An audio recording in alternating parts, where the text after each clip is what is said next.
inaugural session of the 2020 AACPDM annual virtual meeting. A few housekeeping items first. As a registrant, you will be getting an email notification when the on-demand content of this meeting is available. At this time, we're anticipating it being around October 5th. Please remember that if you know someone who still wants to register, they can register and view the on-demand content until December 31st. At this time, I would like to take the opportunity to introduce Dr. Aura Cheval, Chair of the Adaptive Sports Committee, to introduce the Duncan Wyeth Award winner. Hello, my name is Hannah Aura Cheval, and I am the current chair of the Adaptive Sports and Recreation Committee. On behalf of the committee, I would like to present the Duncan Wyeth Award. The Duncan Wyeth Award is presented to an individual who demonstrates outstanding participation in or promotion of sports and recreation and serves as a role model for people with disabilities. The award is named after Mr. Duncan Wyeth for his passion towards life and for encouraging people with disabilities of all ages to pursue interests and dreams based upon their abilities and not to be limited by their disability. A few of our most recent Duncan Award winners include Luca Patelli, Deborah McFadden, and Kyle Peace. This year's Duncan Wyeth Award goes to Clayton Freck. Clayton is a disability advocate and social entrepreneur with a passion for diversity and inclusion across all sectors of society. He is the CEO and founder of Angel City Sports and is chairman of the board of directors for Adaptive Sports USA. In addition to serving as a board member and strategic advisor to a number of companies, he has launched the AMPLA Institute, a career development and planning firm dedicated to helping people optimize their career potential. He is presented at multiple events as a part of his disability advocacy work and is published on this work. Mr. Freck became involved in the disability community when his first son, Ezra, was born with some physical differences. Following Ezra's absolute passion for sports, Mr. Freck identified major gaps in programming for athletes with physical disabilities. In 2015, he produced the first Angel City Games, which is now the largest Paralympic competition in the country, and the West Coast's most prestigious Paralympic event. After the first games, the organization evolved into Angel City Sports, working to create access to adaptive sports equipment, training and development through a year-round schedule of sports clinic and competitive opportunities like the Angel City Games. With a planned 75 clinics in 2020, an impressive inventory of adaptive sports equipment, and the growing flagship event, the Angel City Games, they are leading the movement ahead of the Los Angeles 2028 Paralympic Games.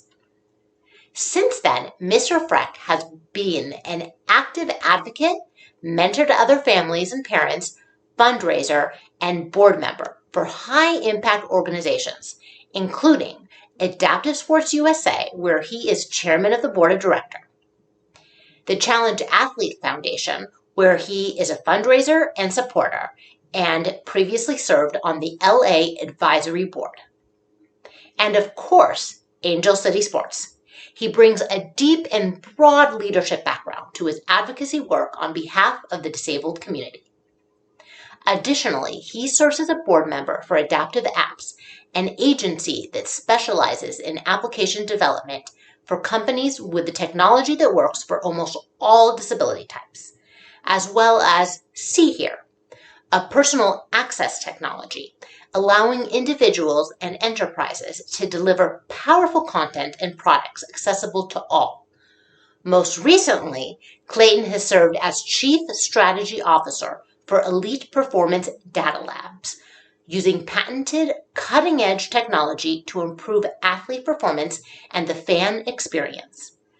Additionally, spawned by Angel City Sports, he has also launched AMPLA Institute.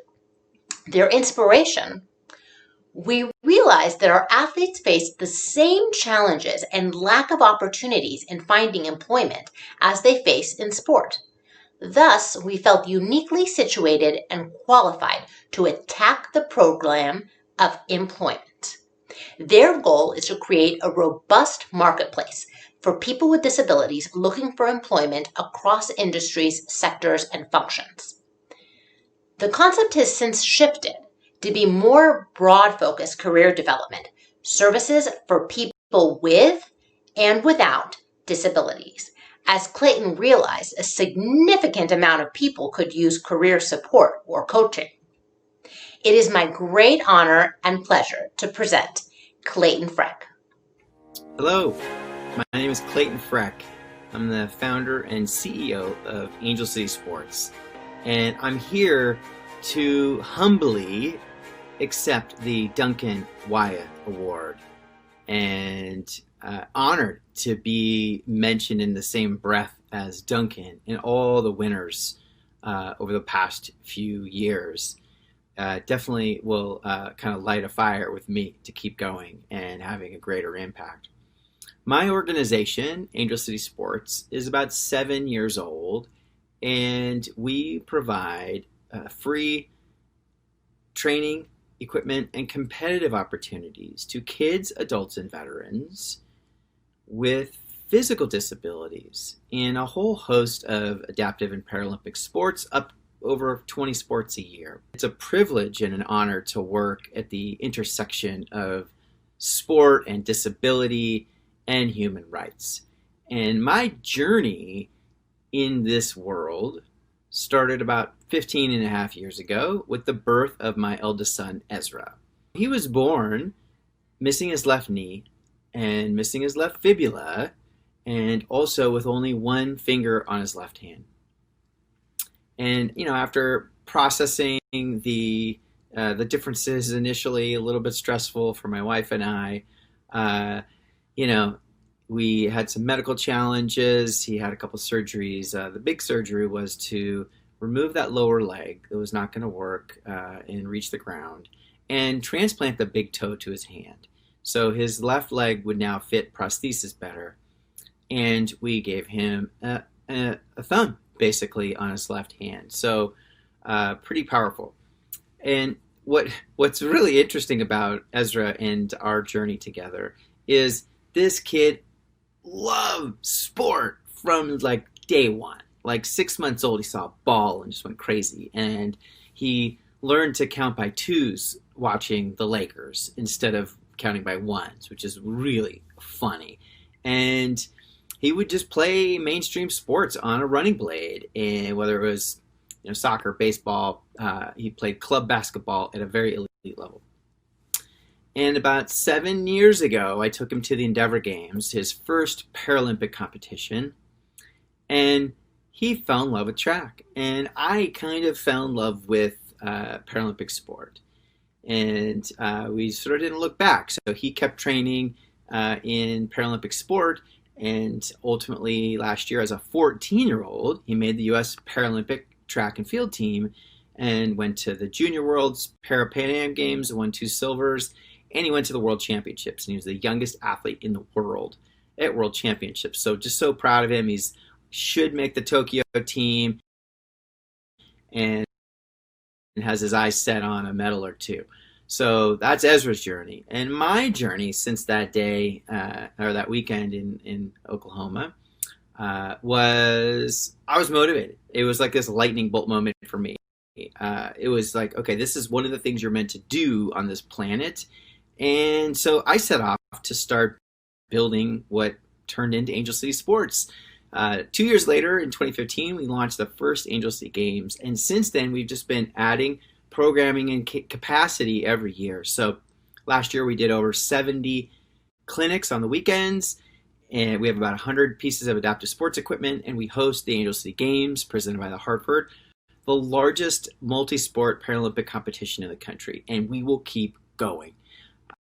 So just, it's been an incredible journey, not an easy journey for sure. But we know what we do works. We're going to find new Paralympic athletes, giving people just a pathway to live a healthy, active life. And more importantly than all that other stuff, more important than the sport, is we're creating a sense of belonging for this community. So if you're living with a disability, and most of you understand this, it can be a lonely journey. And what a blessing to, on the weekends or even once a year, be brought together and feel like you're really part of something. And so we feel like that helps with self-confidence, self-esteem, and starts to unlock dreams when you feel like you can achieve something that maybe you didn't think was possible. You didn't realize sports were possible. So that's kind of been our journey. And when I look back on my now, 15 years in the adaptive sports world and supporting Ezra's journey, I see three big challenges that I wanted just to put out there. So challenge number one is awareness. Nobody really knows what the adaptive or Paralympic sport movement is. They think we're Special Olympics. They get us confused. We're for physical disability. Special Olympics is for intellectual disability. Very different, as all of you know. But people get that confused, so we got to fix that. Number two is participation. Our participation numbers are really low. I think maybe 1 in 1,000 or even 1 in 2,000 people in Southern Cal are connected to an adaptive sports program. So that's just criminal. It's just too low. This community deserves all of the benefits of sports and being a part of that program or community. The third piece of the puzzle that I see is programming. We need more programs out there. And so if any of you see an opportunity to create a new program, let's do it. Partner with Angel City or somebody else or whatever you got to do, but let's get it going. Let's make sure that no matter where you live in the United States, you've got some nice programs that are accessible and easy to get to. So my challenge to all of you as you listen to me is let's work together. Let's solve that awareness problem and educate your clients and your communities. Make sure that everybody knows what these sports are. Let's get them inspired. If you see someone, get them inspired to join a program or try and come out. And lastly, let's keep building more programming. So no one's left out of sport. Everyone has the same opportunities to live a healthy, active life. And everyone has the opportunity to dream on and off the field of play. Thank you for your time today. Again, as I said earlier, I am tremendously grateful and humbled by the award and appreciate the Academy and everything you do. Take care. Congratulations, Clayton. We're very proud of you. This year, we are very excited to have the Chambers Family Lifespan Lecture. Our Adaptive Sports Committee has put together a wonderful panel to educate us about the way that we can make sports accessible to kids. The panel will be moderated by Dr. Phoebe Scott Wyatt and Carolina Shaver, and they're going to take it away. Welcome, Brady Bench of the Adaptive Sports. Chambers Family Lifespan Lecture Adaptive Sports Panel. How can we make sports accessible to kids and adults? My name is Carolina Shaver, and I, along with Dr. Phoebe Scott Wyatt, will be your co-moderator of this lecture for the next 90 minutes. This wonderful panel will be discussing how we can make sports accessible to kids and adults. We will be presenting various viewpoints from our panelists related to access and participation in adaptive sports. Dr. Scott Wyatt and myself had the distinct pleasure to work with Dr. Chambers at the Southern Family Center for Cerebral Palsy at Rady Children's Hospital, San Diego.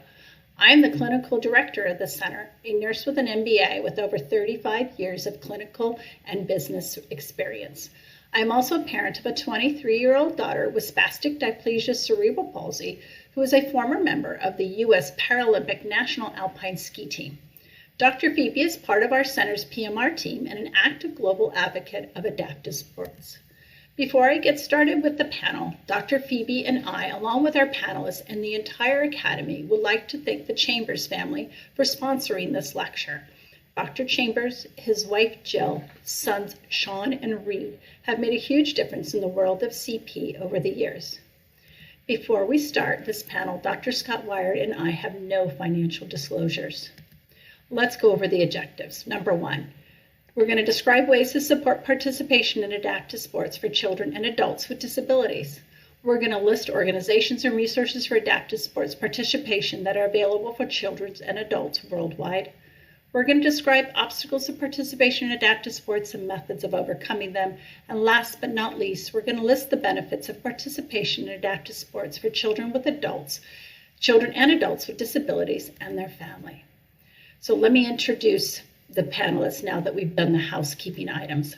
First, let me introduce Patrick Lawrence from Challenge Athletes Foundation, also known as CAF. I've had the opportunity to work with Patrick not only in our clinics, but also as a parent with a young adult daughter who is an adaptive athlete. Patrick, the senior manager at CAF in San Diego, has been there for 5 years. After careers in occupational therapy and recreation management, Patrick discovered adaptive sports while working with the USA Volleyball National Sitting Program. He served as athletic trainer for the women's national team for 7 years and was part of their gold medal winning effort at the 2016 Paralympic Rio Games. At CAF, Patrick oversees several CAF grant programs, high school adaptive sports programs, community outreach programs, and is a liaison for CAF Idaho program. Let me share this video with all of you showcasing. We all face challenges, big or small, temporary or lifelong, now or in the future. But they all have one thing in common. They're easier to tackle with someone on your side. Since 1997, we've supported athletes with adaptive sports equipment, training, and competition expenses, helping them overcome challenges and defy expectations. To date, we have funded over 13,000 grant requests because we believe that every challenge has the potential to become a triumph. We are athletes, volunteers, families, partners, and supporters. We are the Challenged Athletes Foundation. We are Team CAF. Our next panelist is a mother-daughter team, Tessa Taylor and her mom, Janice. If we were doing this presentation in person, Miss Tessa would have already worked the entire crowd and introduced herself to everyone like she did at last year's Academy presentation. Tessa Taylor is a 7-year-old girl with a traumatic brain injury at 3 weeks of age from child abuse, which led to hydrocephalus, epilepsy, cortical visual impairment, and spastic quadriplegia, CP level 3. When she was 6 months old, she came to live with Janice and her family, and her adoption was finalized 16 months later. Her first introduction to sports was participation in a therapeutic riding program, along with on-bike ski. Since then, she has participated in over 33 sports, including rock climbing, skateboarding, swimming, water skiing, bocce balls, dancing, wheelchair tennis, table tennis, to name a few. With the cessation of adaptive sports festivals this year, Ms. T has focused primarily on live Facebook Zoom class 3 times a week. She also has a play area at home, which is set up for outdoor games. She can play independently or with her family. When Tessa's at home, she loves to read, play with Play-Doh, spin around on her swing, and of course cover the whole house in tape, which is part of her wonderful OT program. She has 3 older siblings, aged 23, 25, and 30, and is now a new auntie.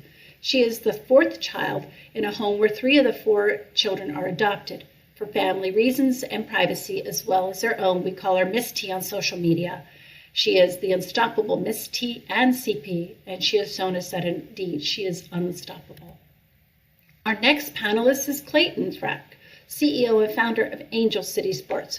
Just prior to this lecture, Clayton was awarded the AACPDM Duncan Wyeth Award. Clayton is a disability advocate and social entrepreneur with a passion for diversity and inclusion across all sectors of society. He is the CEO and founder of Angel City Sports and is the chairman of the board of directors for Adaptive Sports USA. In addition to serving as a board member and a strategic advisor to a number of companies, he is currently launching the AMPLA Institute, a career development and planning firm dedicated to helping people optimize their career potential. Clayton became involved in the disability world when his first son, Ezra, was born with a physical difference. Since then, he has been active advocate, mentor to other families and parents, fundraiser, and a board member for high-impact organizations, including Challenge Athletes Foundation, Adaptive Sports USA, and of course, Angel City Sports. Following his son's passion for sports, Clayton identified major gaps in programming for athletes with physical disabilities And in 2013, with the help of family and friends, he set out to address them. In 2015, he produced the first Angel City Games, which is now the largest Paralympic competition in the country and the West Coast's most prestigious Paralympic event. With a planned 75 clinics in 2020, an impressive inventory of adaptive sports equipment, and a growing flagship event, the Angel City Games presented by Hartford, Angel City Sports is leading the movement ahead of the Los Angeles 2028 Paralympic Games. Most recently, Clayton has served as Regional Vice President for Safe Life Auto Glass. He also held positions including Vice President of Operations and Sustainability for Classic Party Rental, Managing Director for Next Left Digital Strategy and Consulting, and held a position at PricewaterhouseCoopers. Let me share with you this video with all of you showcasing what Angel City Sports is all about. We're creating a platform that allows our community to define themselves by something other than being disabled. So we're kind of punching through this really challenging aspect of their life that people have said they can't even do. And I hope that now frees up the mind to dream. When we first started Angel City Games in 2015, our goal was to create a leading competition here in Los Angeles that celebrated the community. We started with about 120 athletes the first year. We're now up over 300 athletes. And over the years, we've gone from 2 sports to 5 sports. And we're having impact.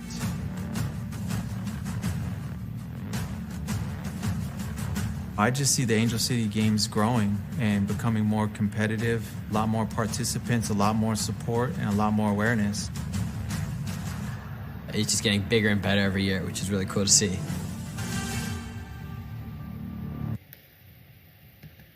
Our next panelist is another mother-daughter's team, Gracie Lockwood and her mom, Lainey. I've also had the distinct pleasure of watching Gracie over the years excel in her sports and become an adaptive sports advocate.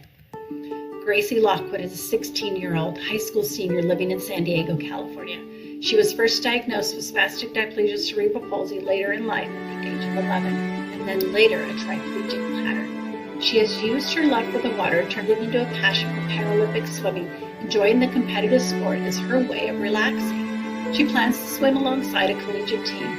Through her platform as a challenge athlete, she has worked towards growing Paralympic high school sports within the greater San Diego area. Lainey Lockwood, Gracie's mom, has been the primary parent in Gracie's journey in swimming before her diagnosis and then after. She's had to learn not only the sport of swimming, but also the world of U.S. paraswimming, which requires traveling just to participate. She's also been challenged during this journey on how to support Gracie's diagnosis, managing the physical demands competitive swimming training and competition has had on her body. Our final panelist is Cody Jones. Cody Jones is a U.S. Paralympian American record holder with cerebral palsy. He has training for Tokyo, ranked top 10 in the world, and when not throwing a javelin, he's speaking to elementary students about disability awareness. Last year alone, Mr. Jones was privileged to speak to thousands of students in dozens of schools. He now has online options for students dealing with school shutdown due to COVID-19. Disability awareness is truly worth the effort. Let's learn more about Cody and Paralympic javelin. Here's a short video highlighting Cody at the 2016 Rio Paralympic Games.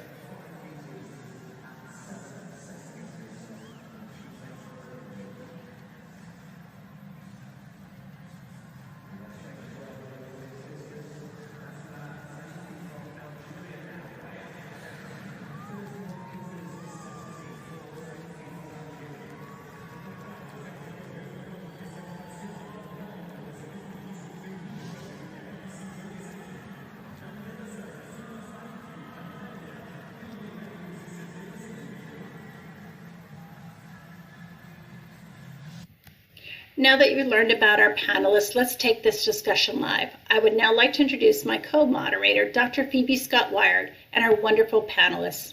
Thank you for your time. Dr. Phoebe, let's take this live now.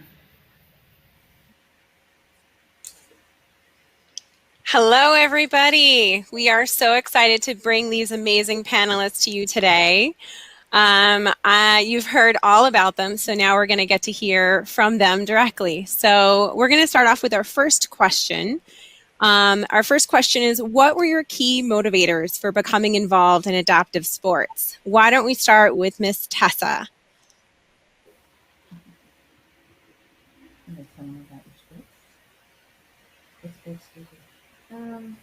I do jet skiing and water and water skiing and parking and skiing. It was actually her physiatrist, Dr. Skalski, who suggested that we start her in therapeutic writing that we happen to have locally. And then we also had noticed, we live in Big Bear, California. We were watching one of her sisters skiing over at Bear Mountain and saw a tremendous amount of adaptive athletes there. And they were skiing with United States Adaptive Recreation Center. And they called her over and said that she needed to start skiing. So she did. And once we started following some of these hashtags on Instagram about adaptive skiing and adaptive athletes, it just opened up an entire world to us. Like Clayton had said earlier, the awareness of what is out there.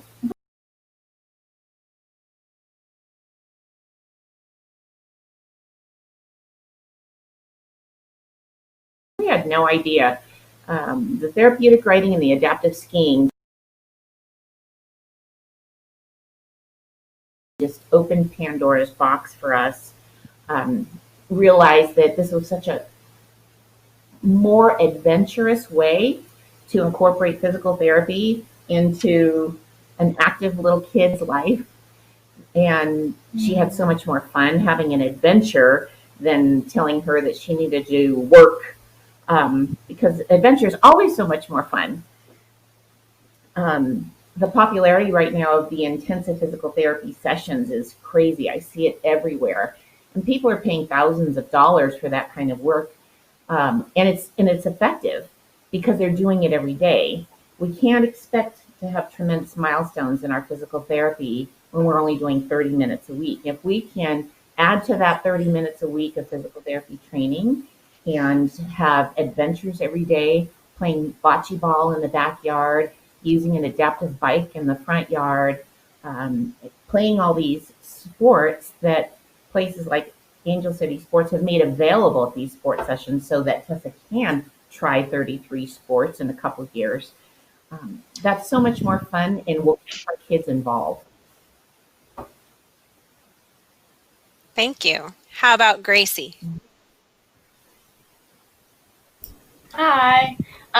Much like Tessa, my nurse, Carolina, she was the one when I first got diagnosed at age 10 to tell me all about like the world of para-athletics, and her daughter, Katrina, kind of was my role model and still is, and she gave me very, literal examples of how I can celebrate having a disability and what I can do from it. And on top of it, also my family were very athletic. They've always all done sports, and I always would do the same, keep up with my brother. So to see an opportunity to do what I do, but have it in a field that's a fair playing ground, I just took it and ran with it. Awesome. Clayton, I know we've heard lots about what your motivators have been, but is there anything else you'd like to add?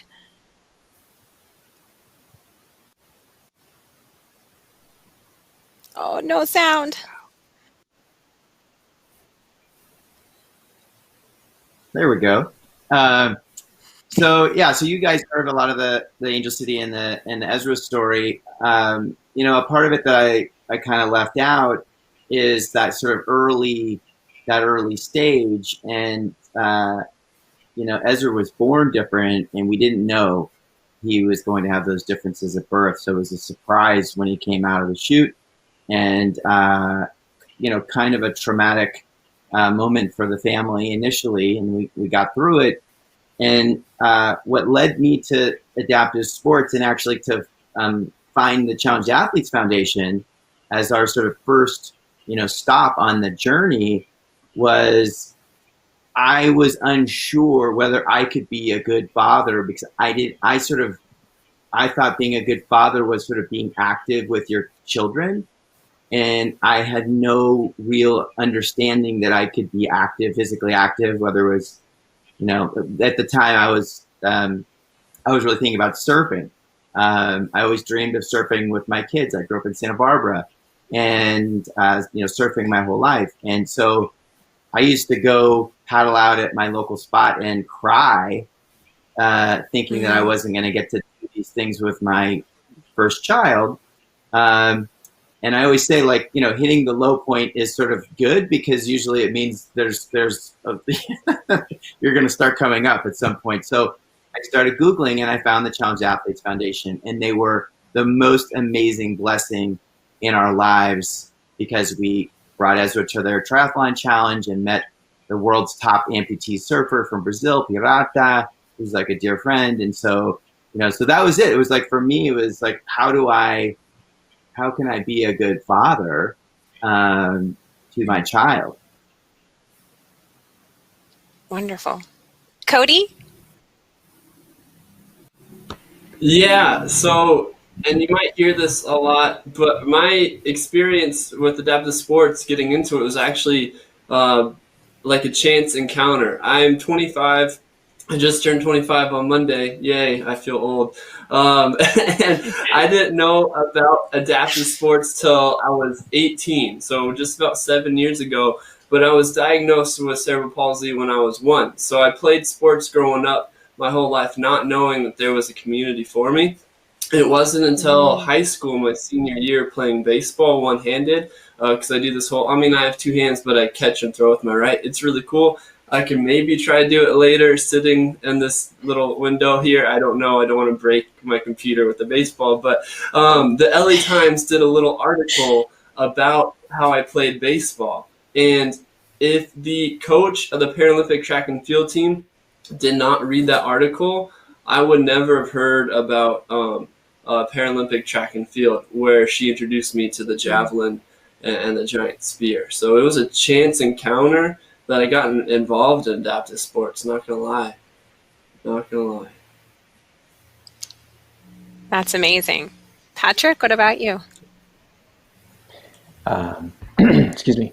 So my introduction to adaptive sports was really a confluence of a couple of different career paths that I'd been on in my life, where I worked as an occupational therapy assistant for many years. So I was very familiar with what the disability rehab side of things was.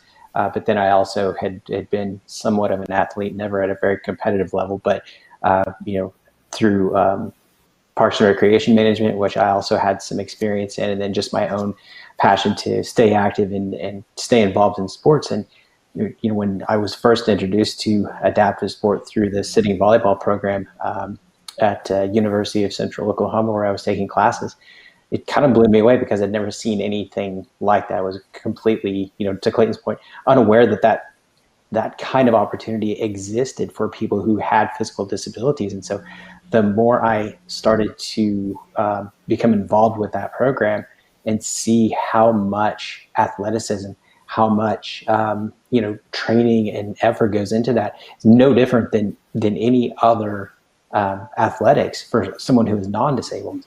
And the other side of that is that the individuals who I got to know through those programs, just amazing people, and I was hooked, right away. And seeing how many opportunities there are as you get deeper into that, and see, all the great things that people can do to utilize sport as a part of who they are, and that's a big part of how we really believe CAF does that. Sport is essential to life, and so the very fact that we can provide those opportunities to people and really foster that keeps me motivated. Thank you. I would love to hear from our panelists what some of the barriers are that they have encountered in adaptive sport and how they've dealt with them. Whoever wants to take it first. I'll jump in and to your last question too about the becoming motivated, and given our audience, I just want to reiterate the importance of the medical practitioners in helping get folks involved. For us, we wouldn't know anything if it hadn't been for Carolina and for the amazing support. Grace was diagnosed, and I think 5 minutes later, they were talking about Challenged Athletes Foundation and Paris Swimming. So it's so important, those conversations that you're having with your patients. So I just want to reiterate that. To the challenges and the barriers from the parents is that what I've learned is that we see and talk with our medical doctors and practitioners who really know CP and the way the muscles work and everything. And then Gracie really, the coaches know the sport, but there is no way to bridge that. I mean, that's pretty much left up to the athlete, or, when Grace was younger, it was left up to me to try and figure out what am I learning or what I'm seeing in practice and the things she's struggling with. Is that CP, and how do we make that connection? And it's difficult because you don't really have access to you all as medical professionals unless we're going in for an appointment. So it's that missed place, I think, of understanding how CP is, affecting the sports and the athlete, especially at the higher competitive levels. So that's the challenge I find. And I think the way that I've not solved it, but I did trial and error, and it was very difficult when you're like 11 years old. And I wasn't diagnosed until I was 10, so I always struggled with something, but I didn't know what it was. And then to put a name on it and still not be able to like fully grasp that this is what I had. And especially at 11, like I was or 10, I think I was in like 5th grade. So I was still like, everything was very new, hormones, there's a lot of things happening. I just had to figure it out on my own. I didn't really know. I had a lot of help from Carolina, and that was great. I would always ask her. She was always so warm. I could always be like, hey, what do I do if my PE coach is doing this and I can't run that much? Or what if they're doing some sort of thing and I'm in so much pain, or I'm so tight that day, like there's no way I can do it. How do I communicate to my PE teacher? And then how do I go to practice and communicate with my friends and my coach that? And a lot of times, it was difficult. I would be afraid to. It wouldn't feel like I was like welcome, or even like I just wasn't personally comfortable with like my disability yet, so I wasn't ready to share it. But I think I just kind of realized that the only person who was going to say anything was me, so I had to do that. Mm-hmm. It was kind of definitely, I try to encourage my peers and others to give them that voice and speak up when I see an opportunity to help, to make it easier for others. So, yeah. But it's been trial and error. Mm-hmm. Clayton, I saw you had your hand up. Let's make sure I'm not muted this time. I would break it down into like three kind of primary barriers. The first one we've already talked about is just the lack of awareness. When I talk to people, maybe 1 in 10 or 1 in 20 think they've heard of the Paralympics, and then when you press them, it's really not what they don't really know about it. So it's just rare to find anybody that knows anything about it. There are a lot of costs that are a barrier, and just a huge thank you to the Challenged Athletes Foundation for solving a big part of that challenge, because everything's more expensive here.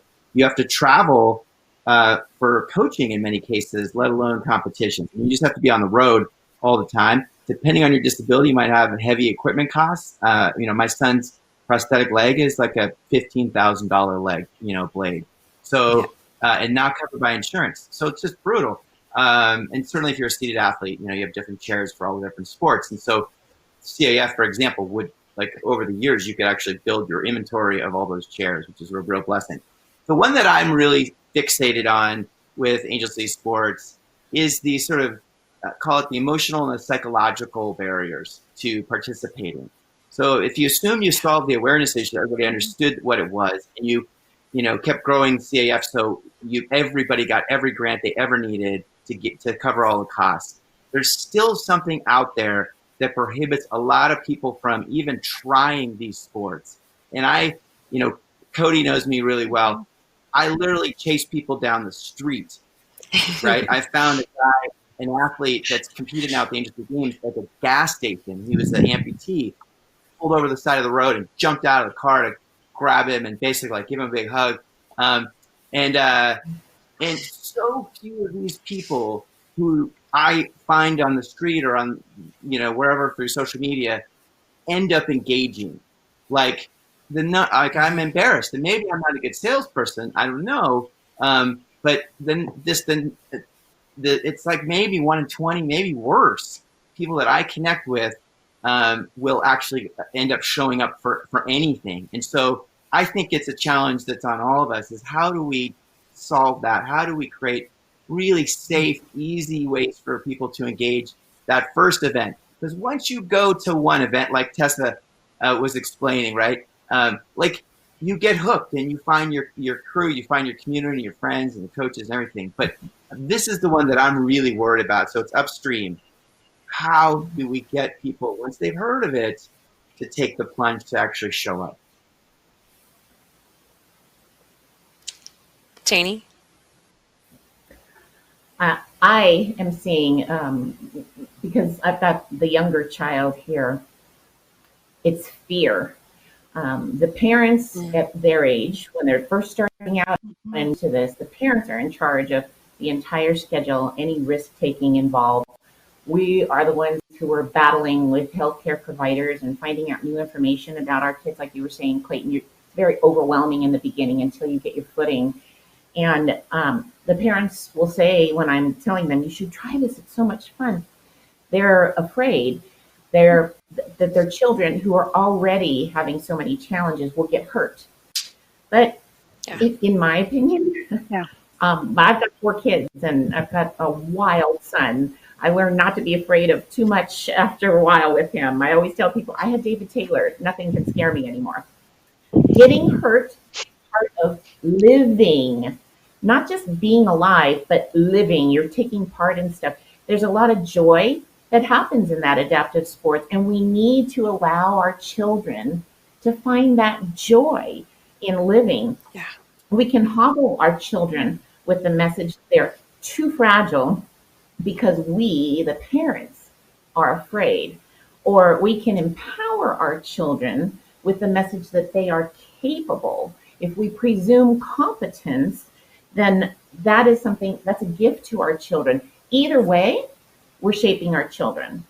We can tell them that internal message that they are too fragile or they are strong enough. Which message do we want to send them? That they can be the overcomers, or life is to be feared because they're different somehow. So either way, there's consequences to the choices. So it's conquering that fear and convincing them that that fear is worth overcoming because of the joy that our children will have through it. Beautifully said. Thank you. Cody or Patrick, do you have anything to add? Go ahead, Cody. Yeah, so hopefully I can put this in easy to understand words. My brain's kind of a million miles an hour right now, but at least for cerebral palsy especially, I think there's an extra barrier of awareness when it comes to the Paralympics, because at least what I've seen, and hopefully this isn't just me complaining, but all the marketing and sponsorships, you see other disabilities, or which is awesome. I'm glad it's there. But how do you easily market someone like me? At first glance, you don't know I'm disabled, so you don't get that effect of this person has a disability, and so therefore I'm the only one in my classification really in the United States throwing the javelin. I'm one of the higher functioning cerebral palsy athletes. And even in general, there's not a lot in track and field of just CP. I don't know, Gracie, if there's a lot of cerebral palsy athletes in swimming or not, but I've noticed that the participation for cerebral palsy, especially in adaptive sports, is low, which is surprising because I think the stats show that it's one of the more common disabilities, correct? It's one of the more common, so it should be one of the most impacted sections, but it's not. And I don't know if it's just because cerebral palsy has such a wide range, and how do you can't really I don't know, it's hard to classify. It's one of the hardest to classify in the Paralympics to make it even. So I don't know if that's an issue, or if people with cerebral palsy sometimes don't want to consider themselves disabled because they can pass as non-disabled, if that makes any sense. So it's marketing on the business side and participation, especially for the cerebral palsy athletes, because our attendance, our participation is really, really low. Yeah. I don't know how to solve it, though. I don't know. Maybe you guys have answers. Well, I think it was one of the motivators, especially for Carolina and I, to bring this panel to the plenary session so everyone could get a chance to hear it, because the people listening today they're all over the place on the span of healthcare providers that are treating kids with disabilities, including a lot of children with cerebral palsy. So you're our spokesperson. Thank you. Patrick, did you have anything else to add about barriers? Yeah, just quickly, and everything that's been stated, I could not agree with more. One of the things that we run into at CAF is that because of our name, Challenged Athletes Foundation, sometimes people look at themselves as a person with a disability and go, "Oh, I'm not an athlete." They may have had no experience being involved in athletics, or it's something where maybe it's for some people, obviously not with the CP population. Some people who have an acquired disability, they maybe were an athlete, but they don't necessarily think of themselves as one anymore. So sometimes it's that self-identity and having a willingness to just become active and see where it goes, just due to a disability, and seeing that as something that, because society has kind of held them down, that they don't have the ability sometimes to see their way through that and to burst through that glass ceiling to really start becoming active. And to the point that everybody has made, once you get in that community and you feel the support of the people who are in this adaptive sport community, it's a snowball. I mean, it just rolls down and it gets bigger and bigger. So, and then finally to echo what Janet said about, the being athletic or being active and really taking on that increased self-esteem and self-worth. It's, sports are a microcosm of that. So there's so much to be gained from it if they'll just kind of dip a toe in the water and see how great it is. Absolutely. So moving on to our next question. In your experience, did the school system incorporate adaptive sports, and how? And as a follow-up to that, how could we, as medical providers, help promote this? Who would like to start off? Gracie, I know you have some personal experience. Yeah, I was going to ask Patrick if he wanted to explain it from the CAF side. But in San Diego and in California, we have this thing called the High School Sports Governing Body, better known as CIF. So for any high school sport, you compete at the end of season to, earn the Division I title with your teammates. So in every sport, this exists. But I found my freshman year of high school that there really wasn't a Paralympic version of this to include both the Special Olympic students and the athletes with disabilities. So I worked with the local chapter of San Diego. I interned there, and CAF to create Para-CIF. Well, we had an existing program, but I wanted to blow it up. And so I got all my friends involved, and I was like, "You guys need to come do this." And I went and talked to the special ed classroom, and I was like, "Please come bring your kids. Let's get the whole audience on their feet." So this is the positive side of it. So I, it was so cool to do this, and our attendance has gone up. I think we had 7 kids with intellectual disabilities, and we only have 2 kids with physical disabilities in swim. And I think we got Patrick, I don't know, do you want to explain more on the track and field side and what we're doing at CAF to grow adaptive sports in the high school level? It's a lot different story in the middle school and elementary level. Go ahead, Patrick. Yeah. There's a lot of levels to this question, and something that we've taken on at CAF is creating a high school adaptive sports program, but it's specific to California now. But what we're trying to do is really create resources to let more people nationally know that the opportunities exist and try to help them chart their course, because for the most part, the schools aren't equipped to incorporate adaptive sports. At a lower level, if there are, say at a younger age, there are opportunities for some to integrate within what the non-disabled kids are doing, but at some point, a lot of times that becomes untenable. And so what is really needed, again, to echo something that Clayton said very succinctly, is that the opportunities aren't there, and it's the awareness and the programming at that young age to really start providing these opportunities to kids. And where it exists right now is kind of the circuit of events like Angel City Games and Endeavor Games and all these other opportunities, but they require travel, and they require a lot of additional expense. And so it can be very challenging.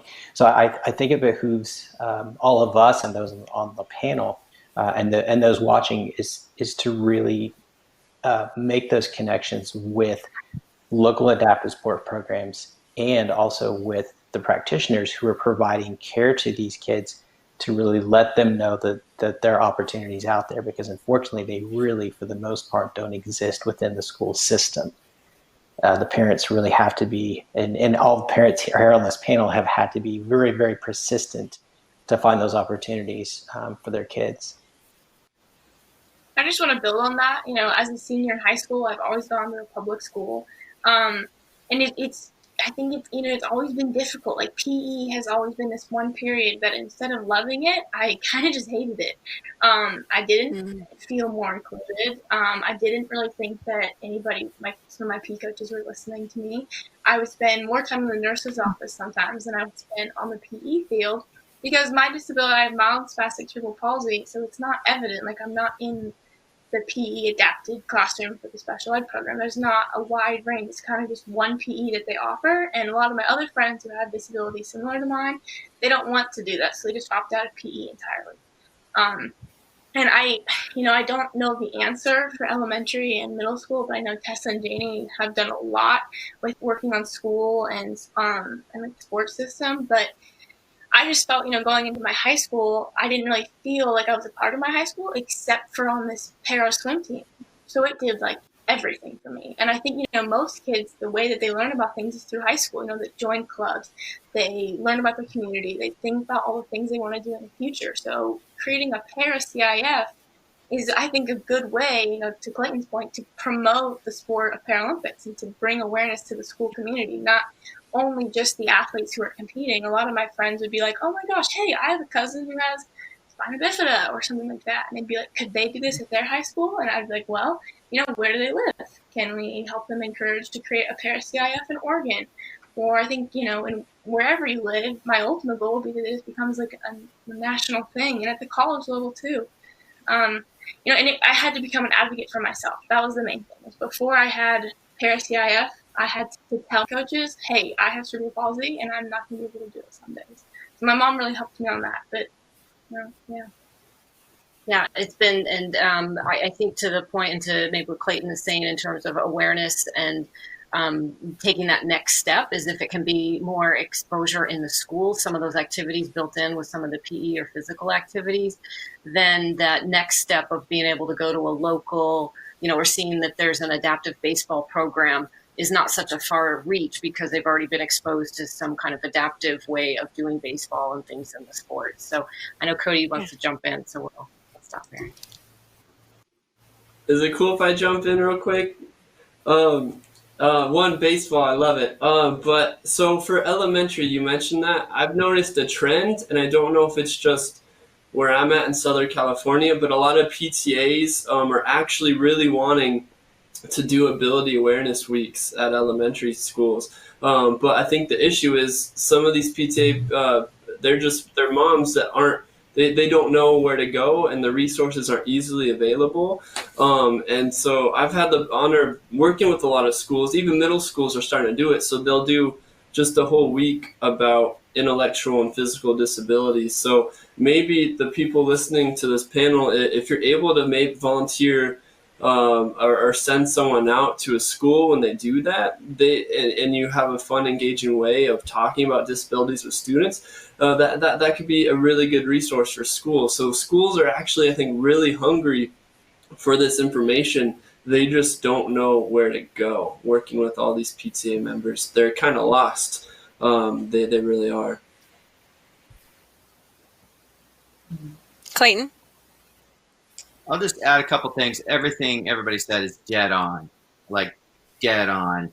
I've gotten to know families really all over the country, and I think that what you see when you look at the national landscape is it's really inconsistent, like unbelievably inconsistent. Even in a state that looks like it has some structure, you go district by district or school by school, and it's really, really inconsistent.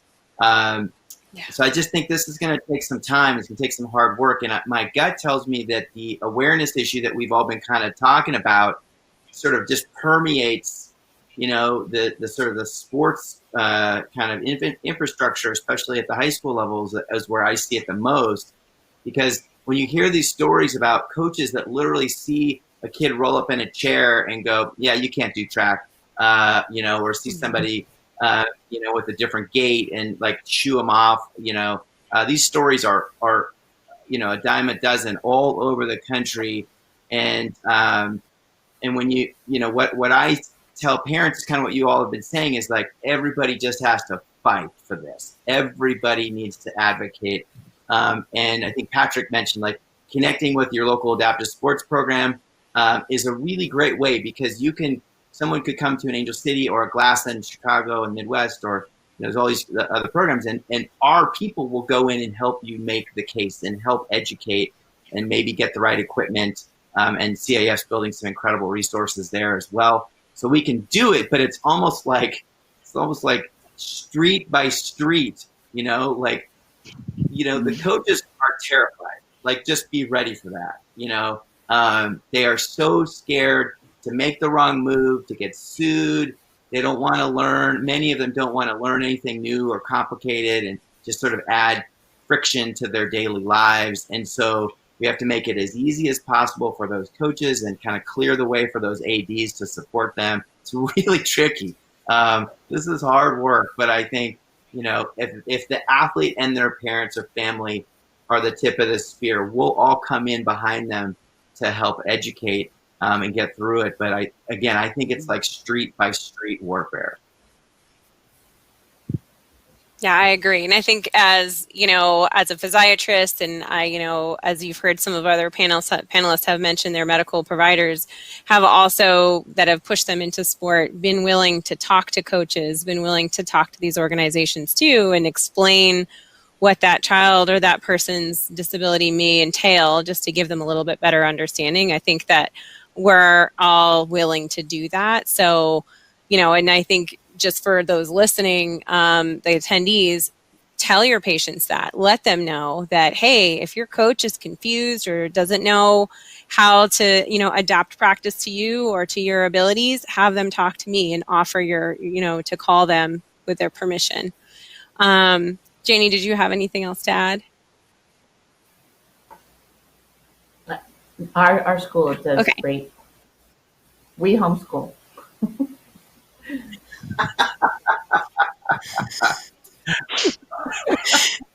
Carolina?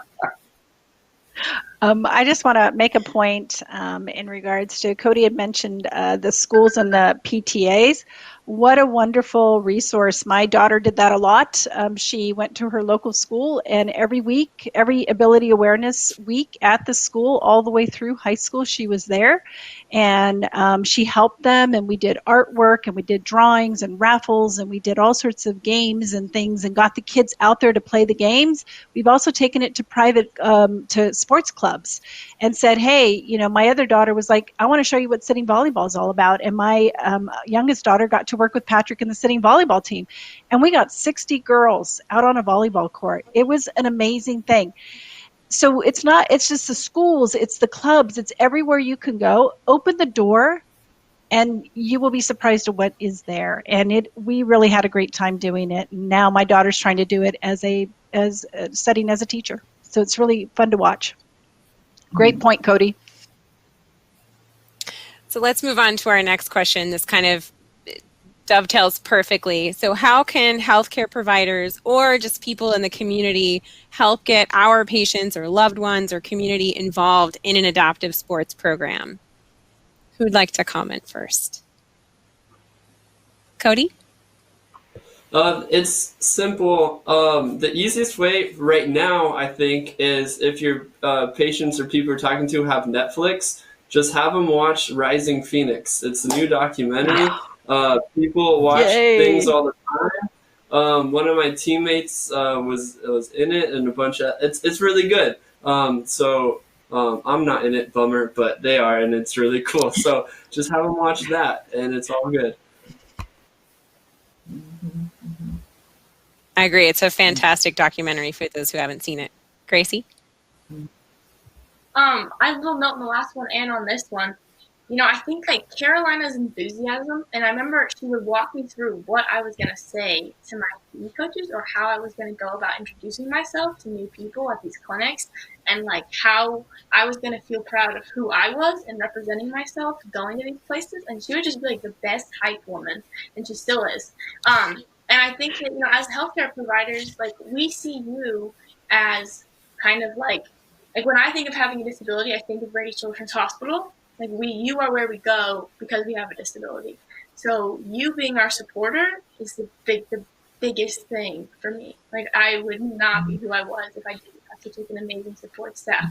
So your support in us as people, not only as patients, like in our ability to grow and thrive, is everything. So I think to get us, you know, for me, it really helped. Like Carolina being so enthusiastic, showing me flyers, showing me pictures on the wall, like, and them doing like little stories about all these other patients who have CP in the clinic was like, oh wait, I want to be on the wall. Like I want my picture taken. So I think that really helped. And like CAF would go in and to the clinic and they'd have their flyers out there. So like putting things on the wall. Okay, final note. I know I'm talking a lot. That she gave me a folder that had all of the different kinds of places for me to get involved. And I still have that because it was life-changing. Like, my mom can speak on that, but like truly as like healthcare providers, you know, like honestly a folder with Angel City Sports and all the contact information is amazing. And an Instagram link, especially in this day and age, going on the Instagrams and seeing like videos of people who look like me doing sports, like it's wonderful.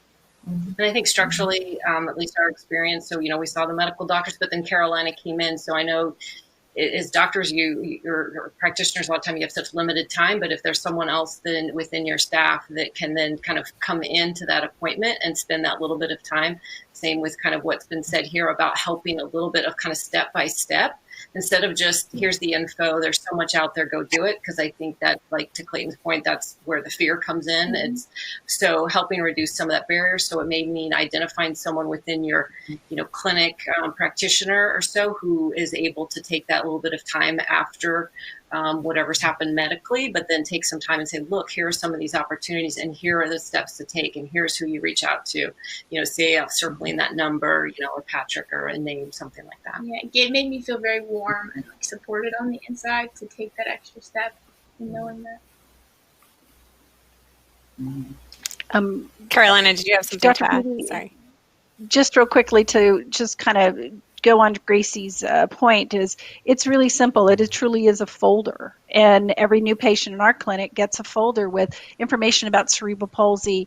But one of the things we talk about is, what do you like to do as a family? And then I go from there and include CAF, Angel City Games, Paralympics, Movie Night, multiple resources. And these are things that are, you know, nationwide, or you can, and then narrow it down to your community. And I think it's a simple folder. And Gracie, thanks I'm excited to hear you still have that folder. Janie? Yeah, I think the three things is the knowledge that we just keep reinforcing over and over and getting that information. I put together a list for you, and then I realized Challenge Athletes on their website has a resource page where you can find sports in whatever state you have. Going to something that's common and local is a bowling alley. I mean, little towns have bowling alleys, and they have a program called kidsbowlfree.com. Doesn't even cost you anything, and it's right there in your neighborhood. And Tessa put the penguin in her glasses. She loves her bowling league that she does when we were still able to do that. That jumping over that bump of fear that some of the parents have, when you are receiving that information from your healthcare provider, that's a voice of authority that helps you say, oh, well, the doctor said or the physical therapist said we should go and do these sports. Or I prefer to call it adventures, because who doesn't want an adventure? Motivating the youth is where that word comes in, because the semantics make a big difference. If you say that you have to do work through physical therapy, that sounds a lot more daunting than we're going to go have an adventure at physical therapy. And it's an attitude. It's so critical that people with cerebral palsy have a lifelong affinity and love for being active. If we squash that in any children, if we tell children, well, if you're late to coming to this, you're going to be punished by having to run laps, then we're teaching them that physical activity is a punishment instead of a fun adventure to have. So by motivating the youth, the parents see them having fun, and so that reinforces us taking them and making time in the schedule to do that. I reiterate with Cody on the Rising Phoenix, and I just can't stop thinking about, wow, how powerfully motivating that is to see the joy that some of these people who were highlighted on there. They felt defeated before, and then they got into sports and they were champions, and just the excitement of being able to participate. The theme in that movie that the doctor was seeing these people who thought their life was over because of war accidents, and he slid in there the word competition, and now you have these soldiers that are going, oh yeah, I can roll my wheelchair faster than you can. It's a strong motivator to have competition and fun adventures to belong. And then I think that with the knowledge and motivating youth and inspiring the parents, in that Rising Phoenix movie, again, Matt Stutzman had said, everybody has a superpower that they find out at some point in their life. And as parents, do we want to be the one who our child remembers as their kryptonite that's making them weaker? Or do we want our children to remember us as the Red Bull that gave them wings to conquer everything? Beautifully said. Clayton? Yeah, just a couple quick remarks. So first of all, you can't underestimate how important healthcare providers are. And I think the panel has articulated. You got the healthcare community is incredibly important because you're a source of authority for our athletes. I will tell you, in my experience in knowing lots of adaptive athletes and Paralympians, mostly the way they found out about it is really random, if not luck. Most people, it's there's incredible stories about the randomness of how they're finding out about it. So we have to take that out of the equation. It can't be luck. It can't be random that you stumble into this amazing community. And I will tell you, the number of athletes that find Angel City or have found some of these other organizations that I meet with that were referred by a medical provider is incredibly small. And that has to change. And my thought, if you're a healthcare provider and you're listening, I think it's engage and learn and kind of just get your knowledge level up and then educate all of your peers, anybody that you can see in the healthcare system, next to you, above you, behind you, wherever they are, because our people are getting really inconsistent messages out of the healthcare system broadly defined. Yeah. So they might hear something from a doctor about everything that you're never going to be able to do. You might get an inkling of what you could do from a PT or an OT, or you might not. Everybody's giving you all this information, and Janie mentioned it earlier, the parents have this fear. And so this is, I think, the role of the providers to help our families understand it's okay. These sports are designed for our athletes. It's I don't think it's any more dangerous than any other sport any other kid's going to participate in. And I look at how many impressions do you need to have before you go buy, a new pair of Nike shoes, right? Nike's figured it out, sure. So we have to kind of same thing. We got to like hit you with all of these impressions. They all have to be consistent. That it's. I mean, Janie gives you such great rationale for why why Tessa does sport, but like that has to be consistent and it has to be over and over and over and over again. And I really believe in my heart it has to come from healthcare providers. Because who do you believe, your doctor or the guy that jumps out at the gas station to try to convince you, right? Like, who's that guy? And it's the common denominator that all of the cerebral palsy people have. We all go to the healthcare provider at some point or another. So it is the root source of getting that information. Absolutely. Real quick, I just kind of think, because for me, in my story, the healthcare provider is not really in my story. I tell my story to the students all the time. Never really do I mention. The only time I mention the doctor is when I was diagnosed, and he said, "Hey, we don't know what your son's going to look like, but he may never walk or talk, and he might be in a wheelchair." That's all I remember for my story with the healthcare provider.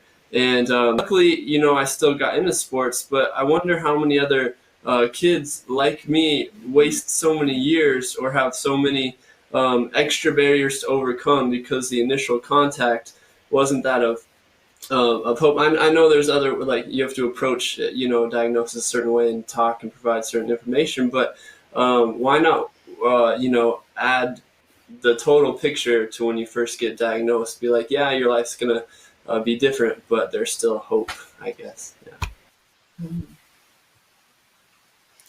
I think Lainey first and then Patrick. And I just, all this is super important. I just want to add to on the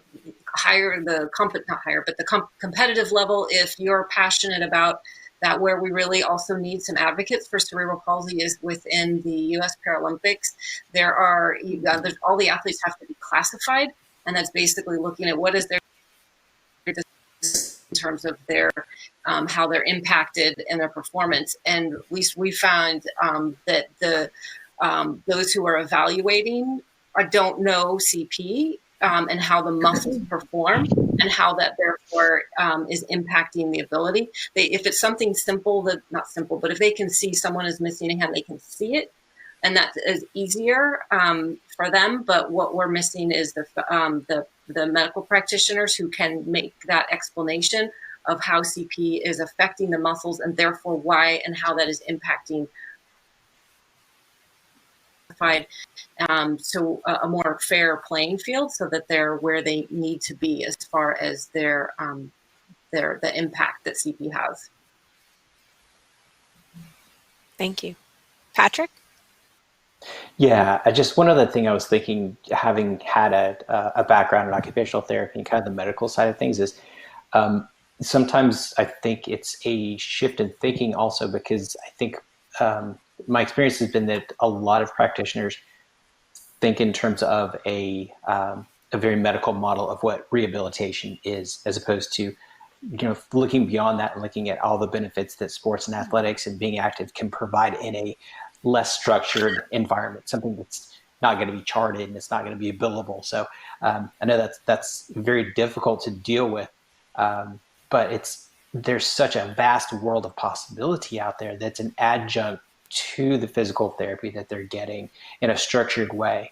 So I think it's really thinking beyond what's typically been the medical model of what rehabilitative activity is, and really thinking outside the box. And that's something that I think we're trying to create as many resources as we can to provide to practitioners to really let them know what's out there. And that's something we really want to put more effort into moving into the future, because everyone has said it, the common thread really is the healthcare provider. When we're trying to find kids for our high school program, we don't go to the schools.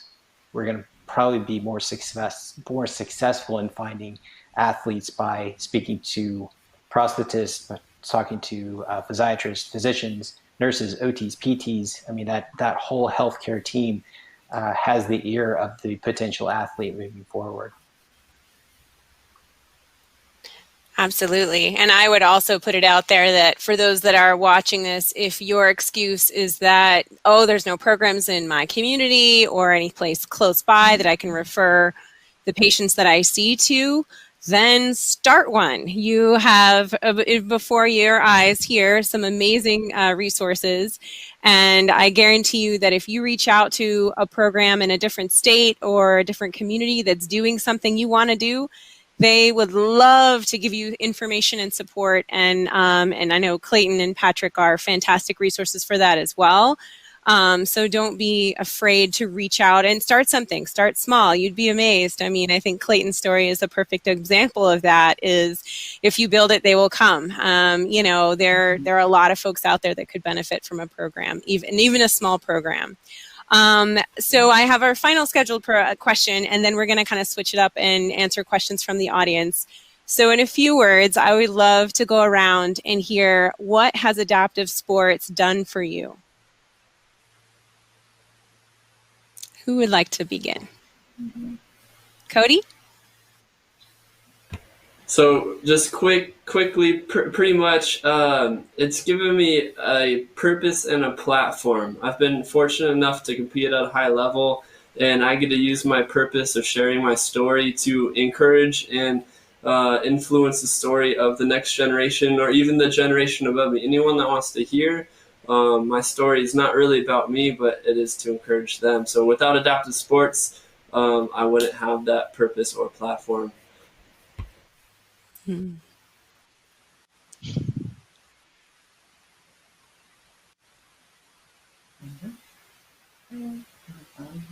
Gracie? No? Clayton? Oh, yeah, I'll go. I'm going to get a little, I don't know, spiritual here, maybe. But, I mean, at a really basic level, it's sort of shown me a path to be a good father for a child with a disability. It was not going to have an easy life necessarily. But like almost like at a higher level, I feel so blessed to have stumbled into this community by, you know, just the randomness of a congenital birth difference, because this is the most remarkable community that I've ever experienced in my life. And the stories of our athletes, I call everyone an athlete. I don't care if you think you're an athlete, but if you have a physical disability, I call you an athlete. The stories are so incredible, and there's such we've sort of touched on it, but I would say once you kind of get in, there's such a like kindness and caring and compassionate community here that this is like rubbed off on me in such a substantial way. I think I'm just a better human being and a better citizen on the planet for knowing all of these amazing athletes, some of whom you're looking at on the screen. So I don't have a disability, but I feel like I have been sort of permanently reprogrammed to be a better human being. Thank you.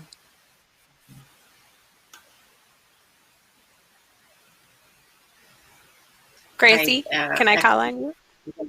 Yeah, call on Gracie. No, Mom, you know. Well, certainly given us such a great structure and something that Grace loves and owns. And I wrote down the word, validation. And I'm saying that for myself, even as a parent, to not be alone, not to be the only one, to this community, these lifelong friends, the travel that we've been fortunate to have and just opened up. And for me also, it has created a space a little bit similar to what Clayton has said, that my now understanding has led to advocacy into whatever spaces I'm in. So I work at a university, so being able to see and support our adaptive sports growing there, to be on a committee to help try and make our community more open and changing a climate around people with disabilities. So it's much. Call it Gracie. Share maybe reading your T-shirt. Things you put on first. I think for me it means growing up and being a better daughter or a better person of just the planet. Like, I didn't really ever think that I would become an athlete. As Clayton's point, he calls everyone an athlete. Well, I didn't really consider myself an athlete even when I was competing as a club swimmer in like 8th grade. But having the sport taught me about mental health, struggling with performance anxiety, and it taught me how to compete on a national level. I've made my best friendships in para athletics, and I've just grown into my own skin. And I've learned to talk more. I think the first time Carolina met me, I cried because I didn't want to be there and I didn't want to talk to her. And now I will just run and hug her. And I actually did cry again when she saw me at CIF because it was so emotional that she was full circle, that we had gone from her telling me that I could do it, that I could make an impact, and then I actually changed my community for the better because of adaptive sports. And now I'm going to college to do para swimming at UC Santa Barbara. So that was just I think I also cried that day. So it was very, it's how I grew up. I went from kind of living here in San Diego to the whole world is my platform. And I think for the challenges and having to speak up because of this and navigating it, you really developed this voice that I don't know that she would always have had. So I've seen so much that it's given her. So in the community, before we go to Patrick and at CAF, it's a family to me. It really is. Patrick, I've been texting him about this little thing, and he'll text me random bursts of encouragement throughout the days, and I just am really grateful for all that they've done for me and encouraging me to continue and all stuff. Thank you, Patrick. Awesome. Yes. Miss Tessa. Well, I'm going to kind of start her out here. As a parent, I'm really grateful to how her involvement in sports has protected her hips. That was a big thing that they said with children with cerebral palsy tend to have hip issues. And every time we do x-rays, not only are her hips maintaining, tend to keep improving because of sport. So that's a great thing. And then, so with Dr. Skowski starting us that direction, meeting Clayton and Patrick last year, and they just shoved us right down the chute to get involved in everything. And that's been really fun for, and Tessa got invited to the Golden Globes party at the Gold Meets Golden. I was just the +1 while little girl here is on the red carpet. But she's had a lot of really fun opportunities, even more so this year with that opportunity. And Tessa, do you want to tell them who you are? Look up here. I am an athlete. I have tried 33 sports. My body is strong. I'm the boss of my body. Yeah, oh, she's going to do one of her cheers for you. F-E-T. Fight the victory. Yay.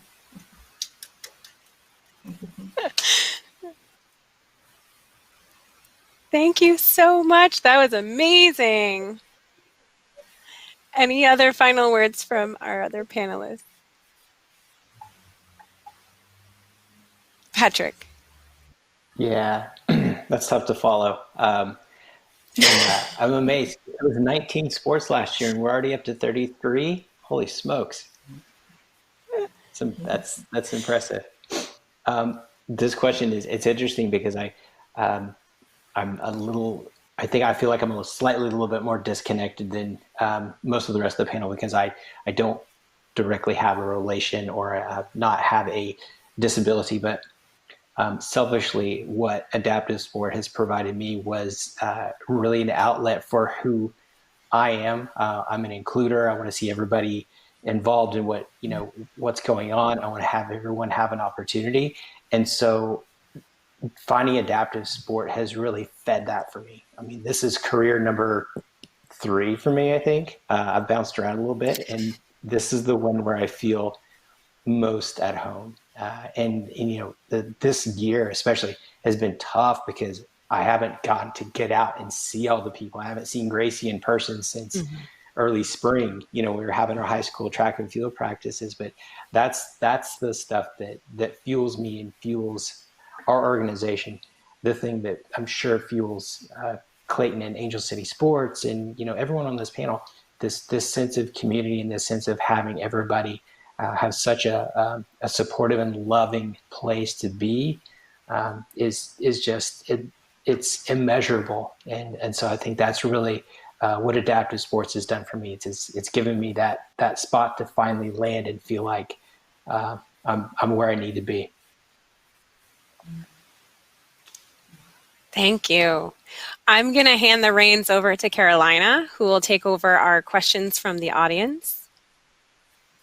Well, thank you, panel. This has been amazing. Once again, I truly appreciate you all sharing your stories and bringing so many important messages. I just kept on writing on my phone of Clayton's message of awareness and participation in programming, and just Jana, you're talking about fear versus joy, and Gracie, you made me cry multiple times of just bringing across the point of the importance of the healthcare providers, and Cody, what it's done. Everybody's lives have been impacted by an adaptive sports, and such wonderful stories. So I thank you again for sharing everything. Some really great questions have come through. I'm going to start with this one first from Kim. It says, I really appreciate Janie's view of PT needing to be more than a session a week. The concept needs to be built into everyday activities to make a difference. As an OT and PT manager, this is amazing to hear that from a parent. So such a wonderful quote. And any ideas of, like, in talking to an OT, PT, or a healthcare provider, of how to make that happen on a daily basis? Jana, your viewpoint, or Clayton, anybody, how we can do this and put a program together? I think going back again to that resource list, the awareness, I think every PT, OT, doctor, whoever's in the healthcare, they just need to keep handing out those lists. This is how you can keep moving those muscles, because movement is improvement. And I think with those lists, if you have that set list and highlighting the one specific, because like you mentioned, horseback riding for Tessa, but that's going to be different from, like, for Grace, we were told, like, stay away from the horseback riding in terms of her hips. So I have an injury. Customize it. Yeah. Mm-hmm. Yeah, that's where I was going to go, which is, sorry, as any PTOT knows, right? Each plan is really individualized, and I do think while everyone should try every sport they could possibly try in our world, at the end of the day, I spend a lot of time with new athletes trying to align, kind of their interests, their disability, their kind of athleticism with, sports that might be appropriate for them to really kind of start with. And so if you have an adaptive sports program in your community, I think those are, like, really, if I was an OTPT, I think that's a really important conversation to have, to get to know the sports well enough so you could kind of be a little bit of a mentor for them. I mean, what a great idea that you go to your PT appointment once a week, but then you have to go do sports. Like, your homework is to go do your adventures, as Janie says. I love that. And I think that the challenge probably out there, just thinking nationally, is what if there's no program locally? I think that becomes really tricky. Now, there is a lot more virtual programming going on across the country, obviously with the pandemic. I think I would say some of that programming will stay. Certainly, we're committed to virtual programming going forward, regardless of the coronavirus. So I think that might be another way that, we can help those OTPTs, kind of plug into this community where there are a lot of things happening virtually. because we might have to get creative in those, kind of those dark spots across the country where there isn't much. And then, Phoebe, you said, like, start a program. Call me, call Patrick, whatever you got to call. Like, let's go. Mm-hmm. Let's start some programs. I concur. I think that's the one aspect of the COVID stuff is how many things have come across right in my own home through virtual access. That I think is a critical piece of the entire disabled community, is having access to these things right here in my home. Well, and I think a key point is that adventure, the word adventure kind of came up, made me think of an idea. Like you say, you're going to PT once a week or twice a week, but can you have your adventure home exercise program? We all talk about a home exercise program. Let's redefine what is that home exercise program. And maybe that's a challenge I have for all of the providers out there. And I also challenge all of the providers out there to really go out and watch the sport. I mean, the moment I got to watch Gracie, and I learned so much just going to the high school championships in San Diego here. And it was also education when Gracie came up to me in the stands, and we were both just crying our eyes out. And people looked at us and said, what's the meaning of the two of you? And we shared the story of what adaptive sports was and what high school sports was and what was the CIF and all of that. And it was such a great educational opportunity too. So I challenge all of the providers out there to go out there and watch adaptive sports. Either encourage your patients to watch it through a video. I see, Cody, you got your hand up. You probably got some great ideas on that. Oh, nope. Okay. I thought it was I was just going to say, if you can't go out, there's a lot of videos on YouTube to watch the sports, but you mentioned video, so we're good. Well, and Cody, the next question I think I'm going to start with you on this question, and I'm going to put a little quick point into this is, how do you get involved in the Paralympics? And I will say that as a provider, pick up the phone. It's so easy. These coaches want to hear from you. I remember getting one of our patients from Arizona involved, and we were chatting about soccer, and I said, hey, do you know about para soccer? And he's like, what is it? And so we started chatting, and he says, well, how do I get involved? And it was also with Gracie. I literally called US Paralympics, looked it up, who's the swim coach, who's the soccer coach, sent him an email, and within 24 hours, I had a call back. And they're like, who are these people? What's their contact information? I want to talk to them. And Cody, you probably have a lot of everybody here has a great story of how to get involved in the Paralympics. Yeah, so my story is unique, but not. The director approached me and told me the path was just, hey, you got to connect with your college so you get some opportunities to compete. And if you compete well enough, then you'll make some of the teams. Because with track and field, to make the Paralympics is mainly you work on your own self. You got to train, or you could find a team and train, and then it's an individualized sport a little bit. So then if you hit certain standards, then you make the teams. But with other sports, so the Paralympics is so huge, with other sports, the process is a little different. So my best suggestion is get involved with a program, an adaptive sports program, whichever one you could find, and then they'll know the steps for that specific sport on how to go up. Gracie, with swimming, is it similar to track and field? You just got to swim fast and then you make the team? You just have to swim fast, Cody. Yes. Swimming is like track and field, individual sport, so it's all based on for you. I would just say, like, from what I do and how I got involved with Paralympics, and I think the way that I progressed with the Paralympics is just joining my local club team. I found a program and a coach that I really liked and a team environment that I liked. I don't know if track and field has teams, and it can, this is the finance side. It's pretty expensive to find a coach, or how far you have to drive to find a coach that's willing to work with you. And then on top of it, being a part of a team where the rest of the athletes are able-bodied, that's its own struggles. But in how we got involved, I work with my coach. I swim 10 times a week, and he's working with me throughout the whole day. Like, we're working on it. He and I are always on constant communication. Like, okay, I have this meet coming up. Who I'm going to talk to for this? So yeah. So it's to get basic information. It's obviously going to the websites for each of the sports, but just the remembering is when we first heard about it, is just to remind yourself that it's like when we talk about Paralympics, it's the highest level of competition.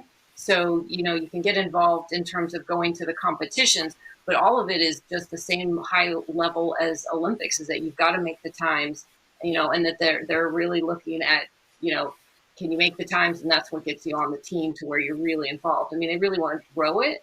So they're really supportive, but really they're looking at the high level. So you got to stay within your geographical area and get that training to do that. But yeah, just reach out through whatever it is.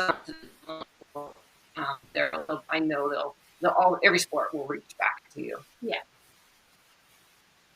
And Clayton and Patrick, you all have direct information, links to the Paralympics also. With Clayton, with your athletes at the Angel City Games, can you give some examples?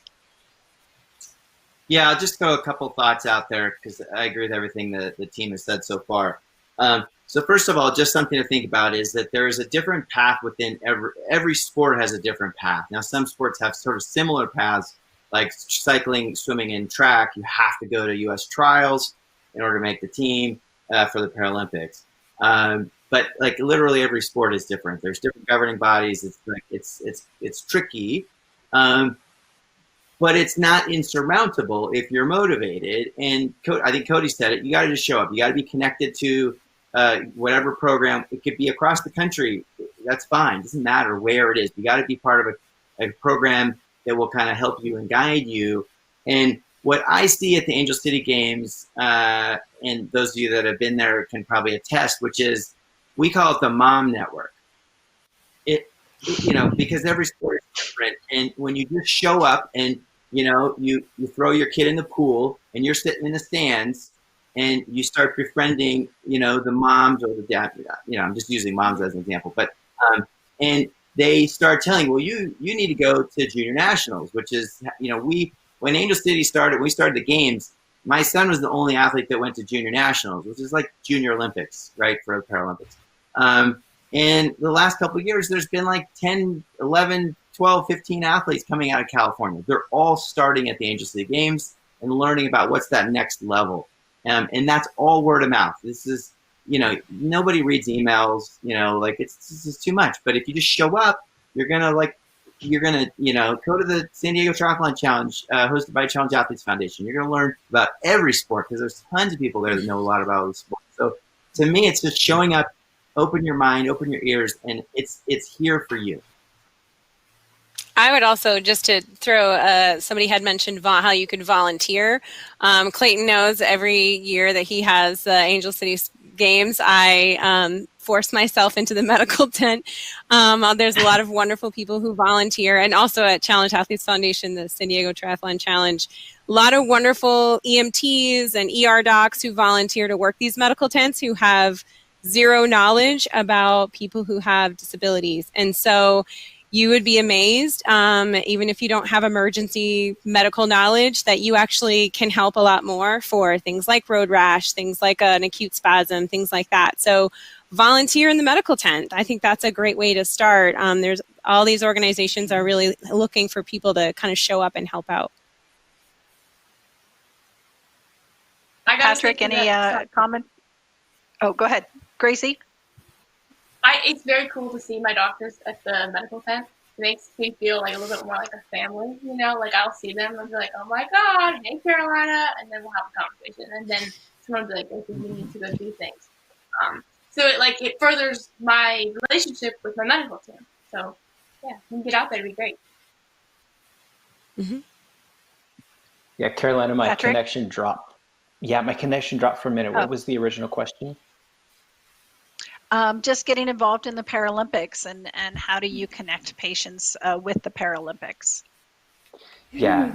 So I echo everything that Clayton said, obviously. And the Mom Network is vast and it's really, really powerful, more so than emails and all the pamphlets or flyers we could ever produce. Because the cool thing is when you get a new family into this adaptive sport world, and you have all these other families who've been doing it for a while, they just kind of huddle around and everyone brings them all in and nice. And, it's hugs and your best friends and sharing everything by the time the weekend is over. So it's more than just information. It's really that connection, and you've got people lifting you up.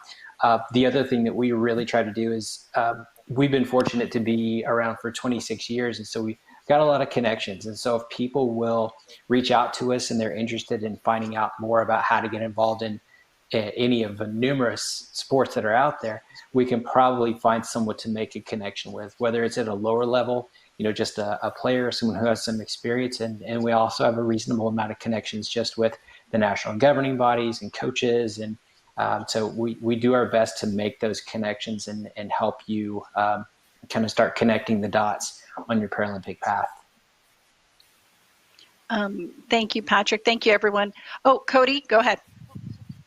Yeah, sorry. I wanted to add one more thing because it just popped in my head. I think more often with the Paralympics, sometimes it gets interchanged for adaptive sports, and there's a little bit of a separation. I think Lainey mentioned it, like Paralympics is the highest level of adaptive sports.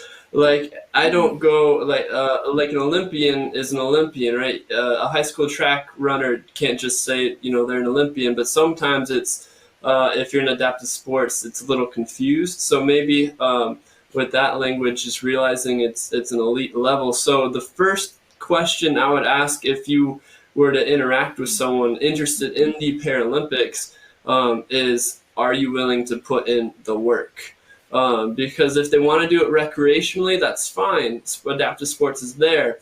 But if they want to do the Paralympics, they got to take after like what Ezra's doing. Ezra is the most disciplined 14-year-old that I've seen. And yeah, he's still going to be a 14-year-old, but he's jumping a bunch. Like, he's putting in the work. Gracie, you said you just had practice this morning. Like, I just got back from the park doing a workout, and it's like close to 100 degrees here, right? So if you want to make the Paralympics, you have to do the work like an Olympian would, if not more so. So that's to answer that question. Thank you, everyone. Just to add, go ahead. Clayton, go ahead. I was just going to, Cody brings up a great point, which I think is often confused in our space, which is, I say that an adaptive sport is just a sport that's been altered through rule change or equipment or both to accommodate people with physical disabilities or visual impairment. Sometimes the sports are literally created out of nothing, like goalball was literally designed for the visually impaired community. And like the Olympics, only about 22 or 23 sports are contested during the Summer Paralympics. And so when you say adaptive sports, it really means everything else. I mean, there's, Patrick and CF are very involved with adaptive surfing. There's rock climbing. There's a gazillion other sports. And so it's really an incredible, look, Tessa's done 33 sports, right? I don't think I've done 33 sports in my life. There's just so many opportunities. Now, they're all not all going to be local, but I do think that's a really Cody's point of like the Paralympics it's elite. It's very hard to get to. Takes a lot of effort, but that's only a select number of sports. But when you kind of open your mind to like all the adaptive sports, it's really beautiful and incredible. Thank you. Well said, Clayton. Before we wrap up here, I have to relay a message I just saw from Dr. Chambers and his family that came through on the question and answer feed, and it was, and this is direct from Dr. Chambers. You guys are all an inspiration for us and perfect example of lifespan. So proud to be part of this. So thank you, Dr. Chambers and your family, for sponsoring this event today and really raising awareness of what this truly is all about. I do have to share that I know my daughter wouldn't have been a adaptive skier and involved with the U.S. Paralympic team, and being able to do World Championship and World Cup without actually attending. I was at a CP meeting, the Academy years ago, where I attended a presentation on adaptive sports. And I was told that maybe you should look into it. And here I sit with all of you, and it is such an honor. And from a simple conversation at a CP at the Academy meeting years ago, it has truly changed my life. So I thank the Chambers family and each and every one of you on the panel today for sharing your story. And I hope that through this last 90 minutes, we truly have made you all aware of what adaptive sports is all about, how it can change your life, how to get started, And I challenge each and every one of you, if each person out there could take one patient, just imagine how many more people we'd have involved in the adaptive world. Clayton's shaking his head. Yes, and that's what you said. Clayton, your words were wonderful. And to really make it an adventure. And how do we get everybody out there? And somebody also mentioned, don't forget about recreational. There's a lot of recreational therapists that are working out there with our with the hospitals, with our patients, and working with them to really get your patients involved. So at the end of this, I thank you everybody again. Dr. Phoebe, thanks for doing this with me. And again, if anybody has any questions, reach out to Dr. Phoebe, myself, or anybody on this panel. I know that all of us are here to help you get your patients involved in adaptive sports. So I think it's going to go off to Susan now and the rest of the group. Hi, welcome back. Thank you so much to our amazing panel. That was just a wealth of information, and the passion that each and every one of you brought to that presentation was inspiring. And we want to thank the Chambers family for supporting that, the Lifespan lecture, and as part of our Academy meeting. Ben, can I have my slides, please? Thanks. Okay, I'm wrapping things up. We're getting to the end. Hang tight for a little bit longer. I would like to take this opportunity to announce the Life Shots photo contest winner this year. This year's winner is titled Strong and Willed, and the photograph was taken by Andres Camacho. Okay, we're starting to announce some of the winners. We have the winner of the Best Demonstration Poster, and that goes to Demonstration Poster 3, and it's a novel checklist to promote collaborative stakeholder partnerships in pediatric research, and the lead author is Heather Shearer. We would like to recognize all of our award winners. Please visit the awards tile on the meeting app or the AACPDM website to find more about our winners. The remaining awards that you see at the bottom will be determined by mid-October, and we will be updating them on both the meeting app and the AACPDM website. We would like to say congratulations to all of our winners.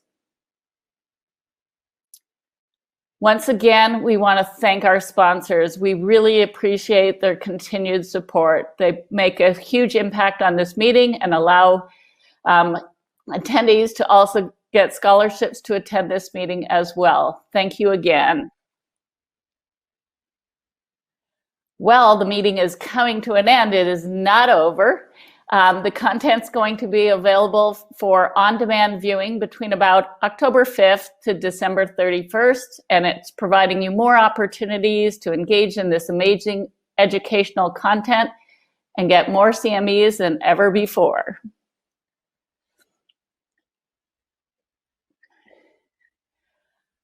Putting together a virtual meeting truly takes a village.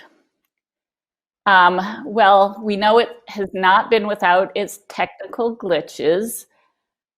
We appreciate your support and continued viewing of this program, but it's amazing to realize the depth of the offerings that we have had the opportunity to experience in a virtual content this past 4 days. You know, one of the added benefits that we've all gotten this year is many of you have learned new technology, new ways to present, and new ways to socialize. Just to give you an idea, it took 4 different platforms to put this program together. Most of you as an attendee came through the Cadmium program, and that's what you saw. Then if you participated in SIG meetings, committee meetings, some of the pre-courses, you came through Zoom. And if you were a presenter, a moderator, or participated in the general sessions, you came through either Big Marker or vMix call. So the magnitude of the technology behind this meeting is amazing, and I appreciate you working with us and being patient as we attempt to navigate these uncharted waters. Just so you know, I'm not sure how many invisible technicians that were in the background because each of them had a room, but we would like to thank them all for their assistance in helping us navigate all of this new technology. I would like you to stand and give a big applause, to my program co-chairs, Jeremy and Jolene. This year has been a big ask of both of them. They both have had this can-do attitude, which is definitely necessary during this uncertain year. I cannot thank them all for their time and efforts. And I think the thing I'll miss most is talking to them daily. And another big applause to the Academy staff. They have been hard at work making sure not only this meeting, but the activities of the Academy continue to move forward. I especially want to acknowledge Leah and Tamara. Neither of them had ever attended an in-person AACPDM meeting prior to organizing this meeting, and yet they have successfully helped us pivot our entire meeting to a virtual format. They've been working well into the night, and you know this because you get emails at all hours of the night. And they wanted to make sure that everyone and everything was prepared for the next day. We truly appreciated everything they've done. The entire staff at the Academy office have done an amazing job, and they definitely will need a well-deserved rest after this.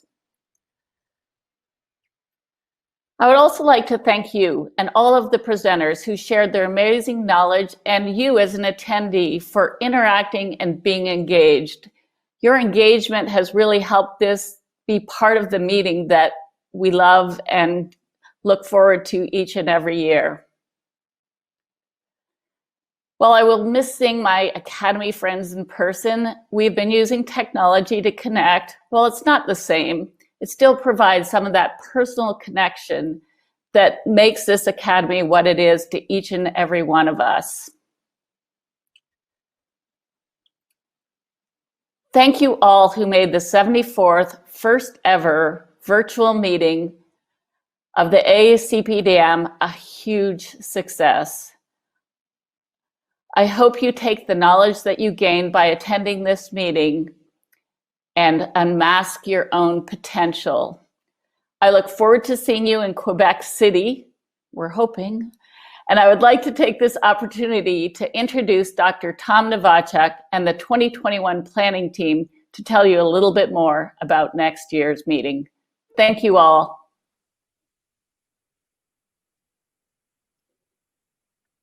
Thank you, Susan. As best we can tell, this meeting has been an amazing success, particularly given all the difficulties presented to us in 2020. Thank you, Susan, Jolene, Jeremy, the Academy office staff, Cadmium, and thank you, Mauricio, for your leadership.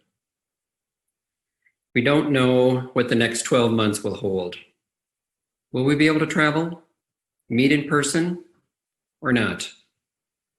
I guess the best thing we can say is that we'll find out. And like this year, we will persevere. Next year is our diamond anniversary. Since Quebec City is our host city, we've chosen a French theme, On y va.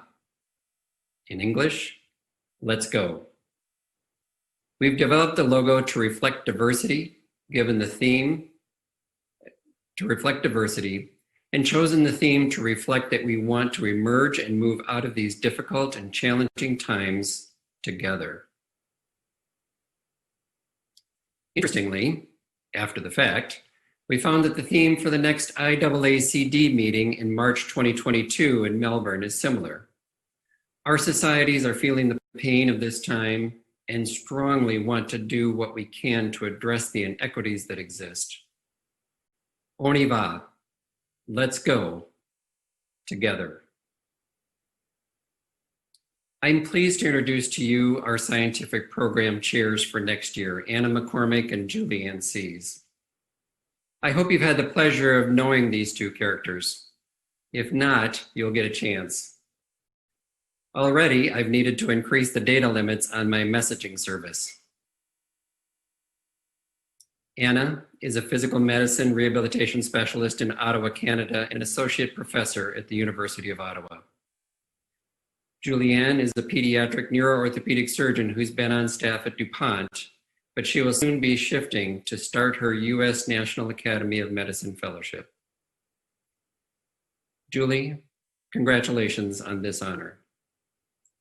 Both of them have been leaders in their hospitals, in their teaching roles, and for the Academy. They are respected scientists and clinicians, and I believe that you will reap the benefits of the work that they will do in the next year as I sit idly by observing from a distance. Anna and Julie, did you know about that? By the way, for the rest of you, this venue may be the only way that I can get my words in otherwise.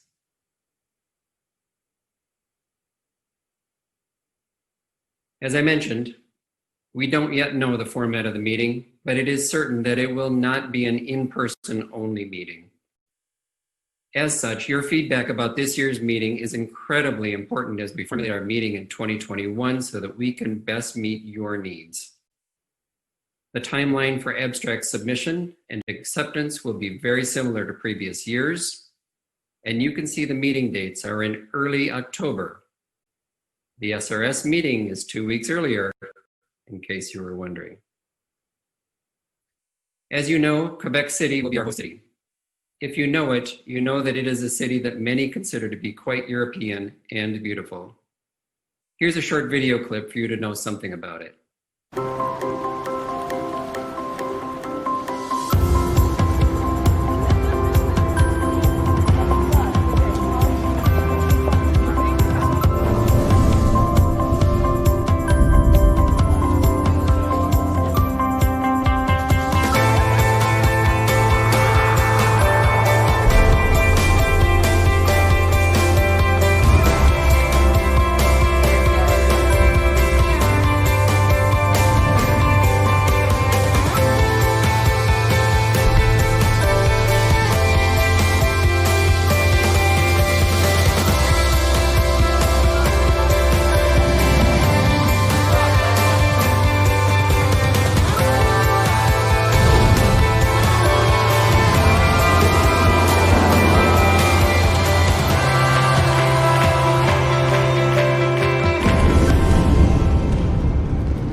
It looks like fun, doesn't it?